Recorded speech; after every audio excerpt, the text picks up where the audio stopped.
I thought I was working hard to provide for my family. What I didn't know was that while I was gone every day, someone else was slowly taking my place, not just in my house, but in my children's lives. And when I found out who it was, my entire world just collapsed. I was that guy, the one who worked the long hours, the early mornings, the late nights. Everything I did, every ounce of sweat, was for my wife and my two amazing kids. We lived a comfortable life, and I was proud of that.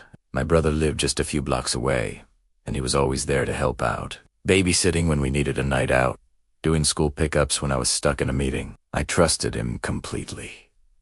My wife always used to say, "You're so lucky to have a brother like that." And I believed her. I really did. Until one night, my son said something that made my blood run cold. It all started to unravel when I came home early one afternoon. The house was unusually quiet. Then I heard my daughter's sweet little voice from the living room. "Dad, can you help me with my shoes?" But she wasn't talking to me. I walked in and saw her looking up at my brother. My brother. He just smiled and helped her. I tried to laugh it off, you know. Kids make mistakes. They get confused. It's no big deal. But a few days later, my son did the same thing. "Dad, can I have some juice?" he asked, pointing at my brother. And the worst part, my wife was right there. She heard it, and she didn't correct them. She just smiled. A small, knowing smile. That's when my stomach dropped into a black hole. It wasn't a mistake. It was a pattern. That night, after everyone was asleep, I did something I never thought I'd do. I looked at her phone. I felt ashamed, disgusted with myself. But I had to know. And there it was. Messages. Photos. An entire secret life they were living while I was out providing for them. They made plans. They shared inside jokes. They were a family. And the messages about me. They talked about me like I was a ghost. Like I was already gone. One text from her said, "She's getting so used to calling you Dad." His reply, "She doesn't even ask about him anymore." This wasn't just an affair. It was a calculated replacement. My own brother, my own flesh and blood, was systematically erasing me and playing father to my children while I was breaking my back for them. The next day, I confronted them both. I didn't yell. I didn't throw things. The rage inside me was cold and quiet. I just sat them down and asked one question. "How long?" My wife immediately burst into tears.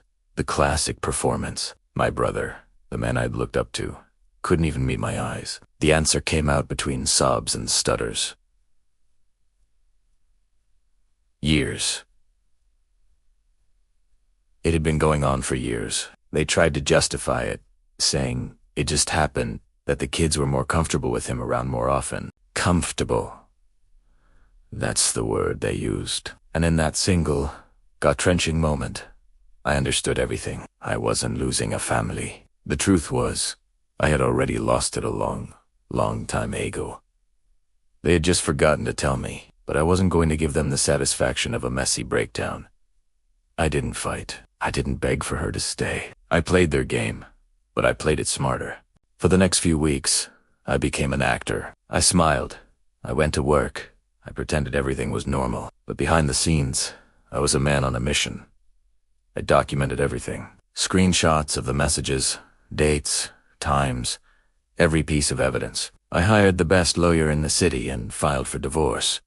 Quietly, I methodically transferred my assets, secured my finances, and even found a new job in a different state. Then, one morning, while they were both asleep in the house that I paid for, I packed my last bag. I left the divorce papers neatly stacked on the kitchen table, right where my coffee cup used to be. And then, I vanished. No dramatic goodbye. No final argument. Just silence. Of course, their world exploded. The calls came. Dozens of them. Then the texts, filled with frantic apologies and desperate pleas. But I never answered. I never went back. I learned a powerful lesson through all that pain. Sometimes the most devastating payback isn't screaming and fighting. It's the quiet act of disappearing. It's choosing yourself when the people you trusted most chose to betray you. It's building a new life on your own terms, and leaving them with nothing but the echo of your absence. Thanks for watching.